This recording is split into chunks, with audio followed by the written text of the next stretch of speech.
Peace and power to the people.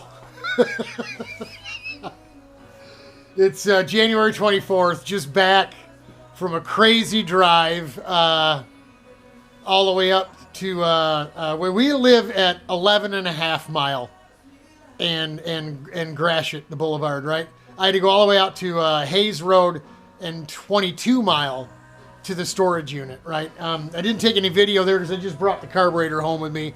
Figured it would be easier to do that. We got some snow last night and today, yesterday and today. It's not a ton, but it certainly is enough to make these guys drive. I mean, they already drive like idiots. That's what I mean. Power to the people. You know, if I feel like doing 90, I'm going to do it, even if the road is slick as grease goose crap. They're driving like idiots out there. So it took 2 hours to go to the bank, which is literally not even a mile from here, down to the UPS store, which is about a mile from here, and then, 11, 12 miles north and west or whatever, and out to the storage unit and back took 2.5 hours. So what would have normally taken maybe an hour and a half, 2.5 hours. So here we are, 24th, 24 days into January. As far as I'm concerned, January is done. We're already through one of these nasty months. So Daytona has done what it always has done in the past, made winter shorter, or at least seem shorter. But here we are, we're checking pop-off. Before I show you what's going on there, first thing I did when I took the carburetor off is I noted the settings on the needles. I have not found my green hardback folder yet with all my old 90s and 2000s notes in it, but it's in a box over here somewhere. I think I've narrowed it down to somewhere in some old boxes over here somewhere. I need to find it. Might be this one. There might be that AutoZone box down there. I need to find it because in there are the needle settings when we ran that carburetor on the RS Honda. I'm 99.9% sure the high-speed needle being set at 1 3/4 right now was really only, we ran it, I think, at 3/4, either a turn or 3/4 of a turn. And the high end or the low end needle was only about a turn. The reason this one is out so far at 1 5/8, because when I turned it down to like a turn or 3/4 of a turn or whatever, it was just bog, and then a bog, and then a bog, and then a bog. So I kept opening it up as I hit the gas until it would ding, ding, ding, ding, run clean, and it was turning 5/8. So I know by this number, from the information I've been studying and reading on and swapping email with the guys that wrote these troubleshooting articles and information, that the size of this number itself, I was almost positive the pop-off was going to be too high. Too high meaning anything over 35 pounds. 25 to 35 pounds. I think I wrote in the description of one of the other videos, maybe the last one. And I've already checked this, hit it twice, once with the lid on with the fuel that was in it, and then just hit it with some carb cleaner, get some juice in there, and just to check it again. So I'm going to sit you down, and I'm going to try to hopefully get you here where you can see the gauge, and you can watch yourself. Watch and listen.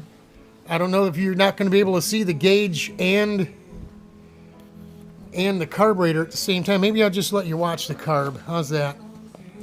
Okay. We'll get you up here. Hold on a second, folks. Hold on. Right here. I hope you can see that. Okay. And we're going to show you. Make sure the needle's good and wet. She's wet. We hold the return line closed. The return line is here. We'll go ahead and pump this bad boy up. 35, 40, 44, 46, 50, 54, 55. Come on. What's going on?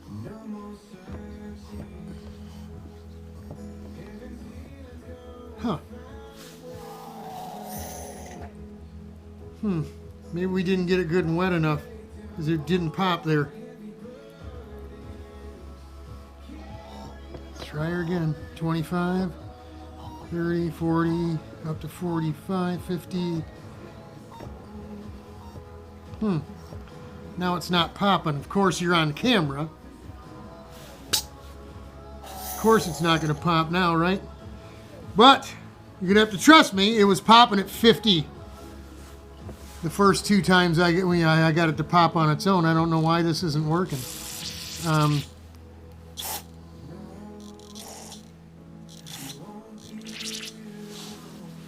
I know you should be using WD-40, but it doesn't matter. Any kind of fluid is going to work.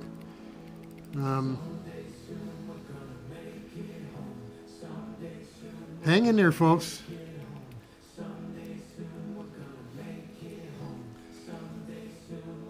We also got to measure this fulcrum arm, because that doesn't seem like it's moving very far.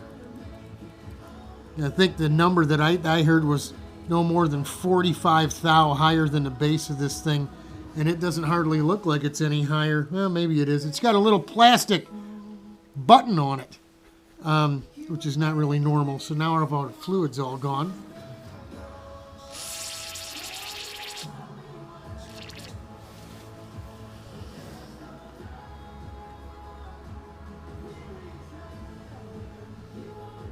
Hang in there. Hang with me, folks. I know I only wanted to make a 5-minute long video, but it looks like it's going to run a little long here.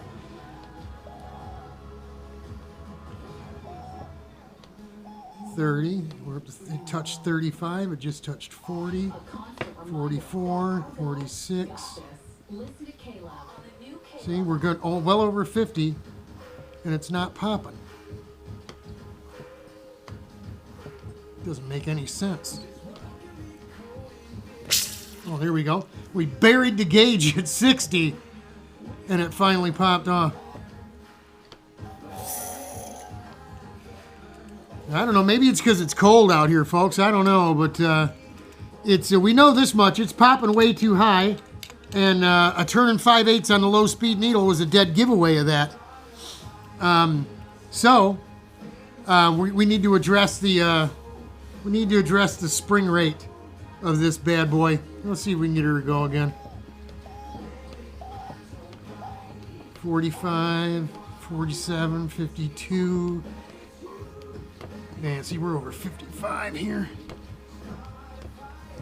Yeah, see, that was about 65 pounds, 60, 65 pounds before it popped off. So it's way too much, folks. Way too much. And like I said, from what I've learned, and you know what I'll do? I'll put a link to the to some of the information pages for these carburetors. The information. One of them the first ones that I found refers to the Kian, which is this one here, the CDK2, and the Mikuni model, which is called an SBN, Super BN. The BN is basically the model. They only put the Kian on some Sea-Doo or Polaris stuff and all the Kawasaki jet skis from the day. Remember the jet ski before the boat itself? Everything else, other than the Kawasaki and some of those Sea-Doos and Polaris stuff, everything else has the Mikuni. So the Mikuni was far more popular. So there's more information about it. The builders and stuff use that carburetor and never really use this one. But the information is relative to both carbs, from what these experts wrote back to me about.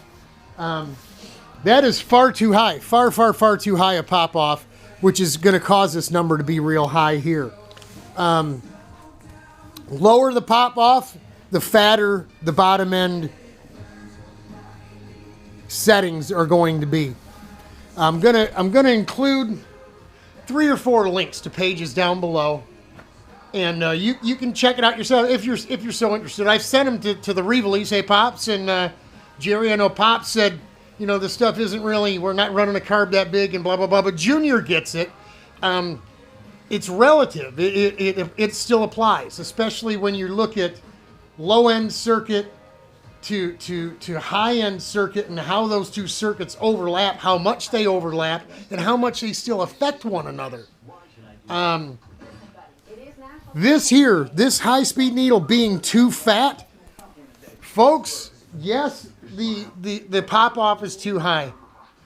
But we were able to tune the needle in the pit lane, boom, boom, boom, boom, boom, to get it to react and work cleanly by opening the needle to make up for the pop-off pressure, the spring rate, right, being too high.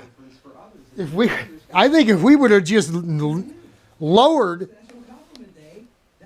the amount of fuel on the high speed, I think that would have solved our problem. I think we were just way too fat on the high speed needle altogether. And if you look at how much of the throttle opening from I think 25%, 20% of wide open is high speed needle. Pop off is 0 to just off idle. Low speed needle is just off idle to maybe 30%. So the high speed and low speed overlap just a little bit, but the high speed needle even affects the low end. And to some extent, that first 20-30% of throttle position, the pop off and low speed needle and low speed jet. This is going to be your low speed jet. This I think is going to be your high speed jet. Also underneath this this plate here, when we take this screw out, this plate will come off. There's another set of gaskets in here. There's a little clear plastic, like a reed. They actually call it a siphon valve. The official Mikuni/Kian name for it is a siphon valve. But they said to stop some of that long, wide open throttle deceleration bog, which is exactly what we were experiencing. Sometimes you just add another clear plastic reed, basically stiffening up the reeds, making it harder for that extra fuel to dump in there. They said you can go up to 3. 1 is standard, 2 helps you, 3, but anything more than 3, and then they said you could develop a hesitation when you go back to throttle. Whereas we were having all kinds of trouble just getting it to run clean after decelerating. So there you go. I know this video is a little long, but I think we're starting to figure out slowly but surely. I feel a heck of a lot more confident about how we're going to do in April. I don't think we're going to need to even look past this carburetor. This is the carburetor. This is the horse I rode in on. This is the one I want to do it on. Okay? We can always go back to something else, but I don't want to. I want to get this worked out. I'm not going to let this thing defeat me. So there you go. Our pop-off gauge worked. Everything's up and functioning. Probably be a little easier to put a T-fitting in here and just run a hose to each one of these so you don't got to plug anything off. But there you go. We know the pop-off is way too heavy, and we have a bunch of parts and pieces. They were in the trailer. We had them with us. We just weren't prepared for it. We didn't have the knowledge we have after these 2 weeks because we didn't run the cart and have any trouble. If we had run the cart in October and had trouble, I'd have found this information. We'd have been ready for Daytona.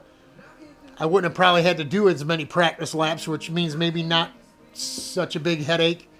We'd have had all day running last to take Tylenol and get rid of the headache or something. I don't know, man. We can hem and haw and claim, gee, this could have happened, that could happen, but we'll never know. Still got to work on this gut and losing some weight. Been at the gym. First week I only went once. Second week I went twice. Since then, been going every other day. So a day to rest, a day to work, and I've been working hard, getting winded, heart rate way up 158, 162. That's a lot for a 228-pound guy, right? So we're working on it. All we can do is work on it from this point on, right? So that's it, y'all. Popping off. Working on the carb, getting things figured out. Also running through chasing down some parts for the supercart. We'll bring you that next time. Godspeed. God bless. Hang in there, y'all. We're praying for you.